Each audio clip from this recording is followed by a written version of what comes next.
আসসালামু আলাইকুম ওয়া রাহমাতুল্লাহি ওয়া বারাকাতুহু। বিখ্যাত সাহাবী হযরত আবু যর গিফারী রাদিয়াল্লাহু তাআলা আনহুকে রাসূলুল্লাহ সাল্লাল্লাহু আলাইহি সাল্লাম কয়েকটা উপদেশ দিয়েছিলেন। এই উপদেশটা কি শুধু সাহাবীকে দিয়েছে? সেটা আমাদের জন্য সমানভাবে প্রযোজ্য।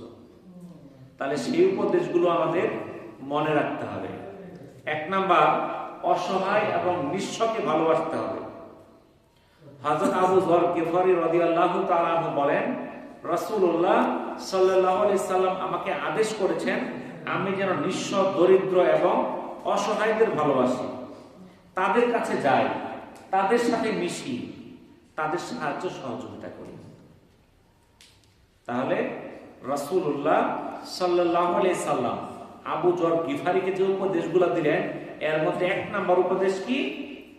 যে নিঃস্ব, দরিদ্র, অসহায়দেরকে ভালোবাসতে হবে, তাদের কাছে যাইতে হবে, তাদের কাছে মিশতে হবে। আজকে আমরা যদি 2-4 টাকার মালিক হয়ে যাই, তখন মনে হয় গর্বে মাটিতে পাও পড়ে না। গরিবের সঙ্গে তো কথা করার সময় নেই। 2 নাম্বার, আমরা সবসময় তাকাবো নিচের দিকে, উপরের দিকে না। হযরত আবু যর গিফারী রাদিয়াল্লাহু তাআলা বলেন, রাসূলুল্লাহ সাল্লাল্লাহু আলাইহি সাল্লাম আমাকে বলেছেন আমি যেন আমার নিচের দিকে, অর্থাৎ আমার থেকে যারা অর্থনৈতিকভাবে প্রভাব প্রতিপত্তিতে নিচে, আমি তাদের দিকে তাকাই। কেননা উপরের স্তরের লোকদের তাকালে মন খারাপ লাগবে, আর নিম্ন স্তরের লোকদের দিকে তাকালে মনে প্রশান্তি আসবে। মনে হবে সেই অসহায়, দুর্বল, দরিদ্রদের চেয়ে আল্লাহ তাআলা আমাকে অনেক ভালো রেখেছে। তাহলে আমার চেয়ে যদি নিচের স্তরে যারা অর্থনৈতিকভাবে, তাদের দিকে তাকাই, তাহলে আমার মনের মধ্যে শান্তি আসবে। আর যদি খালি ধনী লোকদের দিকে তাকাই, তাহলে তো মনের মধ্যে শুধু অশান্তি আসবে। 4 নাম্বার, আত্মীয়তার সম্পর্ক বজায় রাখা। হযরত আবু যর গিফারী রাদিয়াল্লাহু তাআলা আনহু থেকে বর্ণিত, রাসূলুল্লাহ সাল্লাল্লাহু আলাইহি সাল্লাম আবু যর গিফারী রাদিয়াল্লাহু তাআলা আনহুকে আদেশ করেছেন আমি দূরে থাকলেও যেন আত্মীয়তার সম্পর্ক বজায় রাখি। আল্লাহ তাআলা ইরশাদ করেন, তোমরা আল্লাহকে ভয় করো এবং রক্ত সম্পর্কীয় আত্মীয়দের সম্পর্কে সতর্ক হও এবং রক্ত সম্পর্কীয় আত্মীয়তা ছিন্ন করো না। এটা সূরা নিসার একটা আয়াত।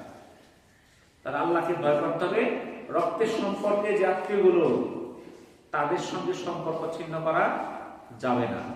রাসূলুল্লাহ সাল্লাল্লাহু আলাইহি সাল্লাম বলেছেন, রক্তের সম্পর্ক ছিন্নকারী কখনো জান্নাতে প্রবেশ করবে না। সহিহ বুখারী এবং মুসলিমের হাদিস। আমাদের মধ্যে এমন লোক আছে, ভাই ভাইয়ের সঙ্গে জীবনে কথা বলে না, কথা তো বলে না, বললে তোর কবর দাম না, এরকম আছে, আছে না? তাহলে এখানে হাদিসে আল্লাহ রাসূল বললেন কি, রক্তের বন্ধন যারা ছিন্ন করবে তারা জান্নাতে প্রবেশ করবে। এই জন্য আমাদের আত্মীয় স্বজনদের কথা কাটাকাটি হইতে পারে, ঝগড়াঝাটি হইতে পারে, মনোমালিন্য হইতে পারে, কিন্তু সেগুলো আমরা ভুলে যাই না। কারণ আমাদের আসল ঠিকানা কোনটা? জান্নাত।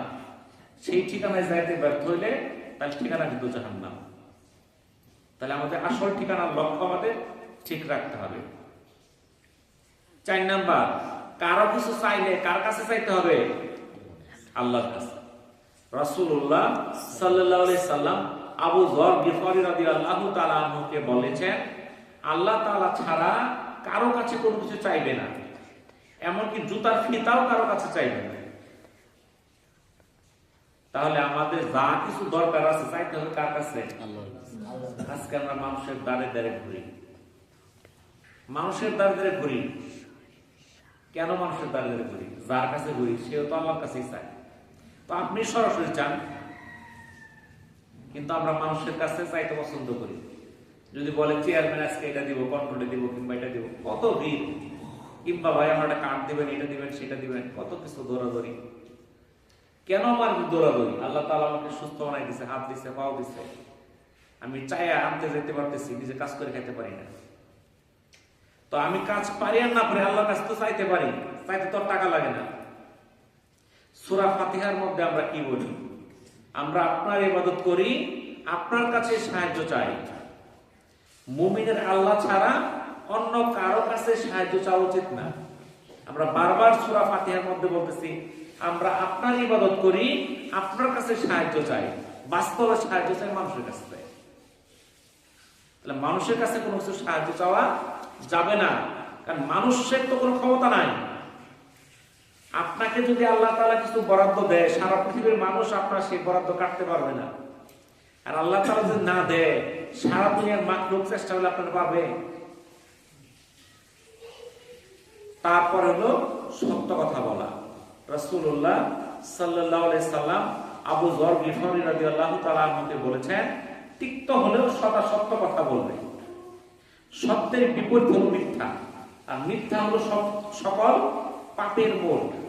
তাই সত্য ও হক অনুযায়ী আমল করতে হবে, মিথ্যা ও বাতিল পরিহার করতে হবে।